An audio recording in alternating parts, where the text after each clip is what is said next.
Katniss is deep in the woods when a tremulous voice breaks the silence. She reacts instantly, locking her eyes on the brush and assuming a lethal threat is imminent. She holds her bow belligerently, ready to kill, until the intruder steps into the light. It is a girl who looks to be Katniss's own age, but she is limping, and she winces as she drags a heavy, injured leg through the snow. These two women have traveled from District 8. They were meant to be inside a textile factory when it exploded, and they only survived because of a fluke. Quietly, Katniss lowers her weapon when she sees the physical evidence the women are carrying. It's a piece of travel food, a cracker.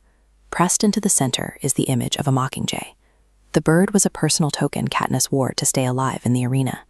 Now it has transformed into a functional password for an underground movement. In the shelter of a cement house, Katniss builds a feeble fire. The light reveals the refugees' exhaustion. Their skin is translucent from the cold, and they are shivering in stolen peacekeeper uniforms. Back in District 8, these women lived in crowded tenement housing. Bonnie, the younger girl, suffers from the chronic hunger of a district that has been malnourished for generations. Their uprisings started in the textile factories. The deafening din of the machinery provided the only place where rebels could whisper their plans without being overheard by Capitol spies. The plan was a coordinated strike on the city's infrastructure.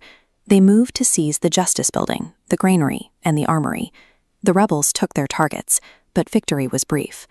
Thousands of peacekeepers arrived to subdue the district, swamping them with superior numbers. Hovercrafts bombed the city until the rebel made the escape routes impassable. The refugees' families were still inside when the buildings came down. The districts have the numbers to stage a strike, but the capital has the firepower to delete an entire city rather than lose control of it. When the refugees say they are heading for District 13, Katniss is skeptical.